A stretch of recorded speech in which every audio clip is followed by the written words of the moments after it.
हे कालों के भी काल, हे सावन के राजा, हे मेरे महादेव, अपने भक्तों को कभी निराश न करना। जो भी आपकी इस वीडियो को सच्चे दिल से लायक करे उसकी निर्धनता गरीबी दूर कर देना। हर हर महादेव। लायक जरूर करे दोस्तों। सावन के इस पवित्र महीने के किसी भी सोमवार के दिन, सावन सोमवार के दिन शिवलिंग से उठा लाना ये गुप्त चीज भगवान भोलेनाथ के आशीर्वाद से जीवन के समस्त कष्टों से मिल जाएगी। आपको मुक्ति आपके जीवन में होगी। धन की वर्षा बन जाओगे आप। धन घर में यश कीर्ति वैभव रुपया पैसा धन बरसेगा। युगों युगों तक पीढ़ी दर पीढ़ी राज करेगी। काल भी आपका कुछ नहीं कर पाएगा जब साथ हो महादेव का। साक्षात महादेव के गण आपकी स्वयं रक्षा करेंगे। दोस्तों आज 22 जुलाई 2024 से सावन का पवित्र महीना शुरू हो चुका है। शिव के आने का आगाज ब्रह्मांड के कण कण में हो चुका है। आपको बता दें सावन का समापन 19 अगस्त 2024 को होगा। सावन का पवित्र महीना भोलेनाथ को समर्पित होता है। कहा जाता है कि इस पवित्र महीने में जो भी भगवान भोलेनाथ की सच्चे दिल विधि विधान से पूजा पाठ करता है, भगवान भोलेनाथ उसकी हर हृदय की भावना को पूरा कर देते हैं। लेकिन दूसरी तरफ अगर कोई व्यक्ति शिवापुराना के अनुसार सावन के इस पवित्र महीने के किसी भी सोमवार के दिन शिवलिंग से गुप्त चीज उठाकर लाता है और अपने घर पर स्थापित कर देता है, जिसके बारे में हम आपको इस वीडियो में बताने जा रहे हैं, तो भी उस व्यक्ति के घर में धन धान्य की कमी नहीं होती है। उस व्यक्ति को अपने जीवन के समस्त प्रकार के दुखों से तो मुक्ति मिलती ही मिलती है। उस व्यक्ति की कोई भी मनोकामना होती है वो भगवान भोलेनाथ के आशीर्वाद से पूरी हो जाती है। दोस्तों सावन के इस पवित्र महीने में आप ये देखेंगे जितने भी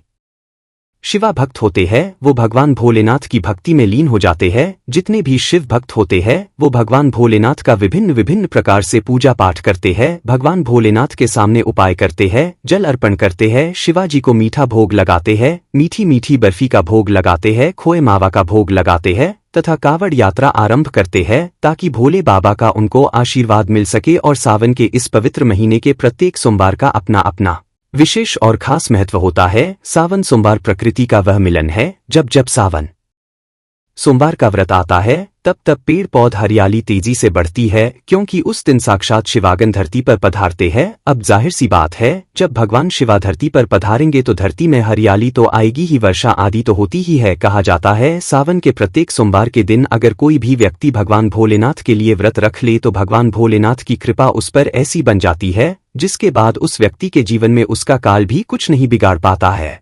भगवान भोलेनाथ के से उस व्यक्ति के जीवन में एक सकारात्मक और चमत्कारिक बदलाव आता है और वो व्यक्ति जिस कार्य को भी शुरू करता है उस कार्य में उसको सफलता प्राप्त होती है। जो महिला सावन सोमवार का व्रत संपूर्ण करती है तो साक्षात महादेव उसके लिए स्वयं वर ढूंढते हैं और वह वर कोई ऐसा वैसा नहीं होता, मामूली वर नहीं होता, स्वयं साक्षात महादेव के गुण उसमें होते हैं। ऐसा वर जिस भी नारी को प्राप्त हो जाए उसको विजय प्राप्त हो जाती है, कीर्ति प्राप्त होती है, धन लक्ष्मी का आशीर्वाद मिलता है। लेकिन अगर आप सावन के पवित्र महीने के प्रत्येक सोमवार को भगवान भोलेनाथ के लिए व्रत नहीं रख सकते हैं और शिवलिंग से ये गुप्त चीज उठा करके लाते हैं और अपने घर पर स्थापित कर लेते हैं, जिसके बारे में हम आपको इस वीडियो में बताने जा रहे हैं, तो दोस्तों मान के चलिए आपके घर में कभी भी धन धान्य की कमी नहीं होगी। आपको अपने जीवन के समस्त प्रकार के दुखों से तो मिलेगी ही मिलेगी। भगवान भोलेनाथ की असीम कृपा आप पर सदैव बनी रहेगी। दोस्तों जिन चीजों के बारे में हम आपको बताने जा रहे हैं, जिनको आपको शिवलिंग से किसी भी सोमवार के दिन उठा करके लाना है और अपने घर पर स्थापित करना है, ये शिवा पुराण से हम आपको बताने जा रहे हैं। और सही मुहूर्त पर विधि विधान से अगर सावन के इस पवित्र महीने के किसी भी सोमवार के दिन आप शिवलिंग से वो गुप्त चीज उठा करके लाते हैं और अपने घर में स्थापित करते हैं, जिसके बारे में हम आपको इस वीडियो में बताने जा रहे हैं, तो आपकी कोई भी मनोकामना हो, जैसे लंबे समय से आप नौकरी की तैयारी कर रहे थे तो आपकी नौकरी लग जाएगी, आपका बंद पड़ा व्यापार चल पड़ेगा, आपके जीवन में धन आना शुरू हो जाएगा, धन आने के सारे रास्ते खुल जाएंगे। अगर आप आर्थिक कष्टों में फंसे हुए थे तब ऐसे में आपको आर्थिक तंगी से मुक्ति मिल जाएगी। आपने जो कर्जा लिया हुआ था, जिसके बोझ में आप लोग दबे हुए आ रहे थे, उस कर्ज के मायाजाल से आप लोग करके चले आएंगे, क्योंकि यहाँ पर आपको साक्षात भगवान भोलेनाथ का आशीर्वाद मिलेगा। और दोस्तों ये कहावत तो आप लोगों ने सुनी ही होगी कि भगवान भोलेनाथ ने अगर किसी भी व्यक्ति को आशीर्वाद दे दिया तो उस व्यक्ति का साक्षात्कार भी आकर के कुछ नहीं बिगाड़ सकता है। इसलिए अगर आप भी चाहते हैं कि भगवान भोलेनाथ का आशीर्वाद आप पर और आपके परिवार पर सदैव बना रहे, भगवान भोलेनाथ की कृपा से आप अपने जीवन में बहुत ही उन्नति करे, बहुत ही जाएं और भगवान भोलेनाथ का आपको वो वरदान मिले जिसके बाद आप जिस कार्य को भी शुरू करें, उस कार्य में आपको सफलता प्राप्त हो। तो दोस्तों, पूरी सच्ची श्रद्धा और पूरे विश्वास के साथ पहले तो आप इस वीडियो को लाइक कर दीजिए और कमेंट बॉक्स में तुरंत लिख दीजिए हर हर महादेव नमः शिवाय। दोस्तों, एक काम कीजिएगा, कमेंट बॉक्स में अपनी राशि भी डाल दीजिएगा। आपकी राशि के अनुसार कोई भी ऐसा उपाय होगा जिसको इस सावन के पवित्र महीने में आप करके लाभ पा सकते हैं, तो वो आके हम आपके कमेंट के रिप्लाई में बता देंगे। लेकिन पहले तो आप वीडियो को लाइक कर दीजिए और कमेंट बॉक्स में फिर अपनी राशि डाल दीजिएगा। देखिए, सबसे पहली चीज, अगर आप नौकरी की तैयारी कर रहे हैं और आप चाहते हैं कि आपकी नौकरी लग जाए, तो ये उपाय कीजिए जो हम आपको बताने जा रहे हैं। और यह उपाय करने के बाद मान के चलिए आपकी नौकरी लगना तय है। सावन के इस पवित्र महीने में किसी भी सोमवार के दिन आपको सुबह उठना है, नहाना है, धोना है। आप कांच की शीशी ले लीजिए या प्लास्टिक की शीशी ले लीजिए, इसको पूरा काली मिर्च से भर लेना है। एक बात का ध्यान रखिए दोस्तों, काली मिर्च भगवान भोलेनाथ को बहुत प्रिय है। भगवान भोलेनाथ की पूजा में अगर काली मिर्च का इस्तेमाल किया जाए, वो पूजा तुरंत सिद्ध हो जाती है। अब आप क्या करें, आप एक शीशी में काली मिर्च भरे। अब आपको एक लोटा जल लेना है। एक लोटा जल लीजिए, उसमें गंगा जल भर लीजिए। गंगा जल मार्केट में फ्री में मिल जाता है, बस बोतल के पैसे देना पड़ते हैं, जो कि बोतल 10 रुपए की मिलती है। भगवान भोलेनाथ के मंदिर जाइए, अपना मुंह उत्तर करके शिवलिंग पर एक लोटा जल अर्पित कर दीजिए। जब आप पानी पूरा डाल दे, ये जो शीशी लेकर के आए हैं आप लोग काली मिर्च की, इसको शिवलिंग से छुआइए और अपने घर के पूजा घर पर लाकर के स्थापित कर दीजिए, अपने पूजा घर में रख दीजिए। अब कभी भी आप नौकरी के इंटरव्यू के लिए, पेपर लिखने के लिए, किसी भी चीज के लिए नौकरी से संबंधित घर से बाहर निकलेंगे तो इस शीशी से एक काली मिर्च उठाइएगा, अपनी जेब में रख दीजिएगा और फिर अपनी नौकरी संबंधित कार्य के लिए जाएगा। आपकी नौकरी लगने में कोई भी बाधा थी, वो बाधाओं को ये काली मिर्च सोख लेगी और आपकी मनचाही नौकरी लग जाएगी। दोस्तों, इसको अंधविश्वास मत समझिएगा, ये प्राचीन काल के समय का महा उपाय है। शिवा पुराना के अध्याय नंबर 54 में भी इस उपाय के बारे में वर्णन है। ये उपाय साक्षात प्रमाण है। आपकी कामयाबी का शास्त्रों में लिखा उपाय कभी खाली नहीं जाता, 100% व्यक्ति को बलवान और कामयाब बना देता है। आप चाहे तो वहां से भी पिया सकते हैं और ये उपाय करने के बाद अवश्य ही आपकी लगेगी। इस उपाय को करके कई लोग अच्छी अच्छी सरकारी नौकरियां पा चुके हैं, लेकिन शर्त ये है कि सच्ची श्रद्धा से ही इस उपाय को करना चाहिए। मन में कोई शंका नहीं होनी चाहिए। सच्चे हृदय से भगवान शिवा का स्मरण करते हुए कोई भी उपाय या कार्य अगर करते हैं तो उसमें कई गुना बल आ जाता है, शक्ति आ जाती है, जिससे कोई भी आपका नामुमकिन से नामुमकिन कार्य हो, वो कार्य परिपूर्ण हो जाता है, सफल हो जाता है। दूसरा उपाय जो हम आपको बताने जा रहे हैं वो एक ऐसा उपाय है जिसको अगर आपने कर लिया तो आपके घर की बरकत होगी, आपके घर की उन्नति होगी। मान लीजिए दोस्तों, आपके घर पर भगवान भोलेनाथ का कला चित्र नहीं है, उनकी मूर्ति नहीं है, भगवान भोलेनाथ के शिव परिवार की कोई मूर्ति नहीं है आपके घर पर। तो दोस्तों, सावन सोमवार का दिन बहुत ही पवित्र दिन है, या मान लीजिए सावन का प्रत्येक सोमवार बहुत ही पवित्र और कल्याणकारी दिन होगा, जब आप भगवान भोलेनाथ के शिव परिवार की पूरी मूर्ति लाकर अपने घर पर स्थापित कर सकते हैं। तो और अगर आपने अपने घर पर ये स्थापित कर दिया तो मान के चलिए दोस्तों, आपके घर पर भगवान भोलेनाथ और भोलेनाथ के पूरे परिवार की वो कृपा बनेगी कि आपके घर की बरकत होगी, आपके घर की उन्नति होगी, आपके घर पर एक सकारात्मक ऊर्जा का वास हो जाएगा। दोस्तों, आपको एक चीज बताते हैं, सावन के इस पवित्र महीने में कहा जाता है कि अगर कोई व्यक्ति भगवान भोलेनाथ को रुद्राक्ष अर्पित कर दे तो भगवान भोलेनाथ की कृपा उस पर बन जाती। दूसरी तरफ कहा जाता है कि सावन के महीने में आप किसी भी सोमवार के दिन एक रुद्राक्ष की माला ले, भगवान भोलेनाथ के मंदिर जाए, भगवान भोलेनाथ की शिवलिंग पर आप लोगों को पहले एक लोटा कच्चा दूध चढ़ाना है दोस्तों, फिर उस शिवलिंग से रुद्राक्ष की माला छुआ करके धारण करना है। इतना कर लीजिए दोस्तों और मान के चलिए रुद्राक्ष की माला धारण करने के बाद भगवान भोलेनाथ की आप पर असीम कृपा बनी रहेगी। शायद ये बात आपको नहीं पता है, जब भगवान भोलेनाथ के आंसू धरती पर गिरे थे तभी रुद्राक्ष उत्पन्नता हुई थी, और रुद्राक्ष का इस प्रकार से आपने उपाय कर लिया जैसे हमने आपको बताया है। या तो आप रुद्राक्ष की माला धारण कर लीजिए या इसको ला करके अपने पूजा घर में स्थापित कर दीजिए और इसकी पूजा प्रत्येक सोमवार को कीजिए।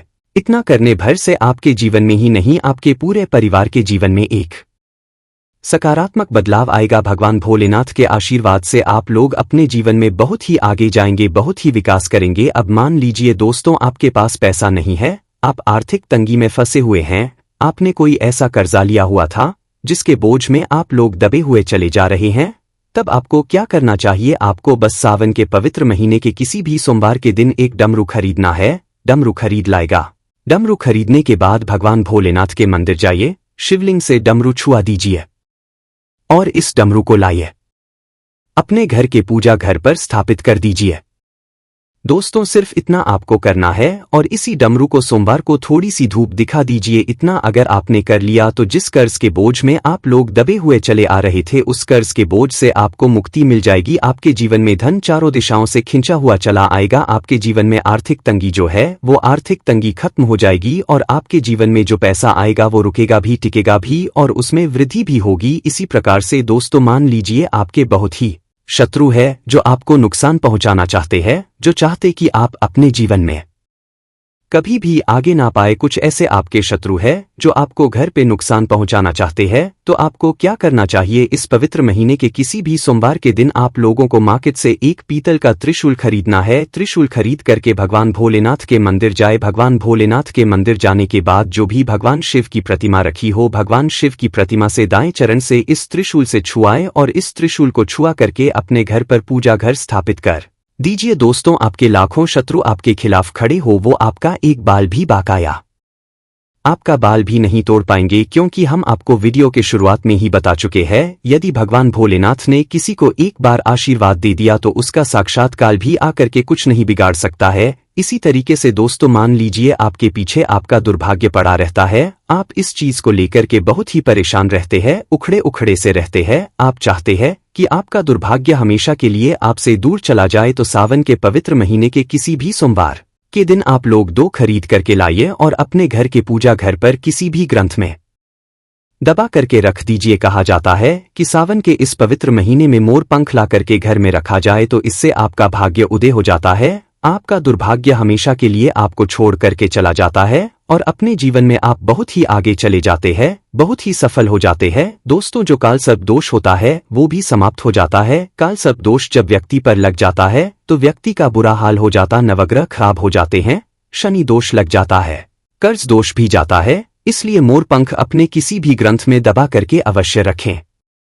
दोस्तों तीसरा उपाय है शिवलिंग पर अगर दूर्वा घास अर्पित की जाए तो भगवान शिव आपको धन दौलत से मालामाल कर देते हैं, शिव परिवार सहित आपके ऊपर कृपा बरसती है। भगवान गणेश सुख समृद्धि से आपको परिपूर्ण कर देते हैं। आपके घर में कभी भी पैसों की धन दौलत की कमी कभी नहीं होती, गरीबी कभी नहीं आती, गरीबी भूल जाती है आपके घर का। दोस्तों अब जान लेते हैं सावन सोमवार के व्रत में क्या खाना चाहिए और क्या नहीं खाना चाहिए। अगर आपने सावन सोमवार का व्रत रखा है तो आप इस दिन सात्विक भोजन ही करें, ये निर्जला व्रत नहीं होता, इसलिए इस व्रत में सेंधा नमक से बनी चीजें खा सकते हैं। अगर आपने फल खाने पर संकल्प लिया है तो नमक भूलकर भी ना खाएं, आप फल वगैरह ही खाएं और कुछ मत खाना। व्रत में बाहर का गन्ने का जूस मत पीना, उसमें नमक पड़ा होता है। बाहर का जूस भी पीना, उनके बर्तनों में भी नमक पड़ा होता है और वो नमक आपके मुंह तक जाएगा तो आपका व्रत खंडित हो जाएगा। व्रत में डब्बा बंद जूस नहीं पीना चाहिए, उसमें कई केमिकल पड़े होते हैं जिससे व्रत टूट जाता है। दोस्तों सावन में कई बार शुक्रवार का दिन पड़ जाता है तो खट्टा भूलकर भी मत खाना, क्योंकि माता संतोषी इस दौरान जागृत अवस्था में हो जाती है, वो रुष्ट हो जाएंगी। इस दिन आप पानी पूरी इमली की चटनी वगैरह खट्टे फल वगैरह जाने अनजाने में भी मत खाना, क्योंकि इससे माता संतोषी क्रोधित हो जाएंगी। एक बार माता संतोषी रुष्ट हो गई तो आपको जिंदगी भर कष्ट भोगना पड़ेगा। माता रानी भोली है, पर सावन के महीने में जो भी शुक्रवार के दिन खट्टा खाता है उसे परेशानी और माता के क्रोध का सामना करना ही पड़ता है। सावन में साधारण नमक फलों पर लगाकर या अमृत के बीच में भरकर भूलकर भी नहीं खाना चाहिए। आप सेंधा नमक फलों पर लगाकर खा सकते हैं। सावन के व्रत में चाय आप पी सकते हैं, लेकिन नमक मत डालना, इससे हड्डियां गल जाती है। सावन के व्रत में दूध नहीं पीना चाहिए, इससे भगवान शिवा क्रोधित हो जाते हैं। सावन में हल्दी मिलाकर दूध पीने से भयंकर श्राप लगता है। सावन में बच्चों को दूध पी लेना चाहिए, पर घर में बड़ों को दूध नहीं पीना चाहिए। यदि सावन का व्रत अगर आपने मीठा रखा है तो आप खीर पराठा या दही पराठा खा सकते हैं। आप चाहे तो सेंधा नमक से बने आलू के पकवान खा सकते हैं। आलू की सब्जी, कुत्तू के आटे की रोटी साथ खा सकते हैं, लेकिन आटा ध्यान से देख ले, पुराने आटे में कीड़े पड़ जाते हैं जिससे आपका व्रत खंडित हो सकता है। व्रतधारी को सावन सोमवार के व्रत में आटा, बेसन, मैदा, सत्तू, अन्न और अनाज का सेवन नहीं करना चाहिए। इसके अलावा अन्य किसी भी व्यक्ति को मांस, मदिरा, लहसुन, प्याज इत्यादि का भी सेवन नहीं करना चाहिए। वही व्रत रखने वाले व्यक्ति को धनिया पाउडर, मिर्ची पाउडर, साधा नमक का सेवन भूलकर भी नहीं करना चाहिए। सावन में चाहे आपका व्रत होना हो किसी भी व्यक्ति को कड़ी पकोड़ा नहीं खाना चाहिए और वही पत्तेदार सब्जियां पालक मेथी लाल भाजी बथुआ पत्ता गोभी जैसी सब्जियां या साग सब्जियां भूलकर भी नहीं खानी चाहिए। ये जहर के समान मानी जाती है, इसमें कीड़े आ जाते हैं, सांप बिच्छू वगैरह आ जाते हैं और जो भी व्यक्ति सावन में बैंगन की सब्जी खाता है उस व्यक्ति को घोर पाप लग जाता है। इसी कारण लोग द्वादशी और चतुर्दशी पर बैंगन नहीं खाते। पत्तेदार सब्जियां क्यों नहीं खाई जाती, इसके पीछे मैं आपको बताऊंगा दोस्तों। सावन के पवित्र महीने में कौन सी गलतियां नहीं करनी चाहिए। ये गलतियां पाप का भागीदार तो बनाती ही है, साथ ही साथ ऐसा व्यक्ति में अटका रह जाता है। सावन में घर के सभी लोगों को सुबह जल्दी उठना चाहिए और जितना जल्दी हो सके कम से कम पहला सावन स्नान अवश्य करें। परिवार में सबको स्नान करना चाहिए। यदि कोई बीमार है तो उस पर गंगा जल के छींटे मार दे। सावन में किसी भी गरीब का अपमान ना करे, क्या पता उसके रूप में भगवान शिवा हो, क्योंकि भगवान शिवा सावन में अपने भक्तों की परीक्षा लेने आते हैं। सावन में देर तक सोने वाली महिला का पति बर्बाद हो जाता है और उसकी मृत्यु निकट भविष्य में जल्दी हो जाती है। इसलिए पति के उठने से पहले सावन में हर स्त्री को जल्दी उठ जाना चाहिए और भगवान शिवा की पूजा करनी चाहिए। सोमवार व्रत आपको अवश्य करना चाहिए, ऐसा करने से धन लक्ष्मी का वास होता है। सावन में पति पत्नी को सहवास नहीं करना चाहिए। अगर आपने व्रत रखा या आपकी पत्नी ने व्रत रखा है तो आप दूरी बनाकर रखें, क्योंकि इस दौरान भगवान शिव की शरण में होता है। ऐसा व्यक्ति सावन में घनघोर काले वस्त्र पहनकर शिव मंदिर में नहीं जाना चाहिए। चाहे तो आप घर में काले वस्त्र पहन सकते हैं, लेकिन मंदिर में भूलकर भी मत जाना और ना ही व्रत में काले वस्त्र पहनने चाहिए। वैसे तो सावन में लहसुन प्याज नहीं खाना चाहिए, पर यदि आपका व्रत है तो उस दिन पूरे परिवार को लहसुन प्याज से परहेज करना चाहिए। सावन महीने में घर में गंदगी नहीं होनी चाहिए, इससे प्रकृति नाराज हो जाती है। सावन में आपके घर का जो मंदिर है उसमें माचिस के खाली पड़े डिब्बे या माचिस नहीं रखनी चाहिए। सावन में घर में किसी भी व्यक्ति को गाली नहीं देनी चाहिए, चुगली आदि नहीं करनी चाहिए। पत्नी को अपशब्द नहीं कहने चाहिए और नहीं पति को अपशब्द कहने चाहिए, इससे भगवान शिवा आपको श्राप दे देते हैं। सावन में जो भी व्यक्ति दूध में हल्दी डालकर पीता है उसके ऊपर महाकाल का क्रोध बरसता है। सावन में नाखूनदारी वगैरह नहीं बनवाने चाहिए, ये आपको पहले कर लेना चाहिए। कोई ज्यादा समस्या हो तो आप ऐसा कर सकते हैं, पर शिव जी से क्षमा अवश्य मांग लें। सावन में शरीर पर तेल नहीं लगाना चाहिए। यदि आपका व्रत है तो आप शरीर पर तेल ना लगाए। माता पिता का सम्मान करना चाहिए, क्योंकि माता पार्वती और पिता भगवान शिव को माना जाता है, इसलिए माता पिता में इन दोनों का वास होता है। माँ पिता का आदर करने से भगवान शिव और माँ पार्वती प्रसन्न होते हैं। सावन में से जुड़ी कोई भी शुभ चीज उपहार के तौर में कभी किसी को मत देना, नहीं तो भगवान शिवा आपके घर से सदैव के लिए चले जाएंगे। दोस्तों, आप जानते हैं सावन के इस पवित्र महीने में शिवलिंग पर कौन कौन सी चीजें नहीं चढ़ानी चाहिए जिससे आपको पाप ना लगे। शिवा पुराना के अनुसार शिवा भक्तों को कभी भी भगवान शिवा को तुलसी हल्दी और सिंदूर सहित ये 6 वस्तु नहीं चढ़ानी चाहिए। पौराणिक कथा के अनुसार केतकी के फूल ने ब्रह्मा जी के झूठ में साथ दिया था, जिससे नाराज होकर भगवान भोलेनाथ ने केतकी के फूल को श्राप दिया। इसलिए केतकी का फूल शिवलिंग पर नहीं चढ़ाया जाता और वही नारियल का पानी भी शिवलिंग पर कभी भी अर्पित नहीं करना चाहिए। शंख से जल भी भगवान भोलेनाथ को नहीं चढ़ाना चाहिए। शास्त्रों के अनुसार सुबह 5 बजे से लेकर सुबह 11 बजे तक शिवलिंग पर जल चढ़ाना बहुत ही शुभ और अत्यंत मंगलकारी होता है। कभी भी शाम के समय शिवलिंग पर जल न चढ़ाए। शास्त्रों के शिवलिंग पर काली मिर्च चढ़ाने से रोगों का नाश होता है, इसके साथ ही सुख समृद्धि की प्राप्ति होती है। घर में कभी भी अंगूठे के आकार से बड़ी शिवलिंग नहीं रखनी चाहिए और शिवलिंग पर जल धारा अवश्य होनी चाहिए। भगवान भोलेनाथ को टूटे हुए अक्षत कभी अर्पित नहीं करने चाहिए, इससे वो क्रोधित हो जाएंगे। सावन के पवित्र महीने में कटे फटे बेलपत्र शिवलिंग पर अर्पित नहीं करने चाहिए। बेलपत्र की संख्या 3 होनी चाहिए। बेल पूरे साबुत चाहिए, लेकिन आप 6 महीने पुराना बेलपत्र भी शिवलिंग पर अर्पित कर सकते हैं, लेकिन वो कटा फटा ना हो। 6 महीने तक बेलपत्र पवित्र और शुभ माना जाता है। सच्चे दिल से बेलपत्र शिवलिंग पर चढ़ाने से 21 मनोकामनाएं पूर्ण हो जाती है। भगवान शिवा को दूध में पानी डालकर नहीं अर्पित करना चाहिए, इससे आपको फल भी इसी तरह ही मिलेगा। भगवान शिवा को 1 बूंद भी आप अर्पित कर सकते हैं, पर दूध शुद्ध होना चाहिए और आपका मन भी शुद्ध होना चाहिए। शास्त्रों के अनुसार पीतल के कलश से शिवलिंग पर दूध चढ़ाना सबसे उत्तम बताया गया है। धार्मिक कर्मकांड में पीतल के बर्तनों का विशेष महत्व बताया गया है। विवाह आदि के कार्यों में इसलिए पीतल के बर्तनों का प्रयोग किया जाता है। आपको बता दें, सोमवार को पीतल के कलश से ही शिवलिंग पर दूध से अभिषेक शुभ बताया गया है। स्टील और प्लास्टिक से बने बर्तन का प्रयोग ना करें। शिवलिंग पर जल चढ़ाते समय वो जल आपके पैरों के पास नहीं जाना चाहिए, अशुभ माना जाता है, उसे भी नहीं चाहिए, उसे हम जलहरी कहते हैं। सावन में जल अपने घर का होना चाहिए, मंदिर से जल भरकर मंदिर में ही अर्पित नहीं करना चाहिए, इससे आपका भाग्य खराब हो सकता है। दोस्तों, सावन में ये चीज खा लेने से दुनिया की कोई भी ताकत आपको धनी होने से रोक नहीं पाएगी। मैं ईश्वर की सौगंध खाता हूँ, अगर आपने सावन में ये चीज खा ली तो आपको करोड़पति होते देर नहीं लगेगी, लेकिन सच्चे दिल से ही खाना है। आइए जानते हैं सावन में शिव भक्तों को शिवलिंग पर चढ़ा हुआ प्रसाद के रूप में धतूरा जरूर खाना चाहिए। इसे आपको ज्यादा नहीं खाना है, बस अपनी जुबान पर हल्का सा टच करना है, ज्यादा खाएंगे तो आप बीमार पड़ जाएंगे, इसलिए बस टच कर लें। आप देखना आपके अंदर सकारात्मकता का संचार होगा और आपको धनी होने से कोई नहीं रोक पाएगा। दूसरा है बेलफल। बेलफल प्रसाद के रूप में खाने से माता पार्वती के साथ साथ भगवान शिव की कृपा भी बरसेगी और समस्त 33 कोटि देवी देवता आपको धनवान बनाएंगे। बस ये चीजें आपको खानी है और आप खुद देखना, आपको धनी होने से कोई भी ताकत रोक नहीं पाएगी। दोस्तों, आप में से कौन कौन भगवान शिव को अपने घर पर बुलाना चाहता है? तो कमेंट बॉक्स में लिखें। भगवान शिव आपका स्वागत है हमारे घर में। एक लाइक जरूर करें। धन्यवाद।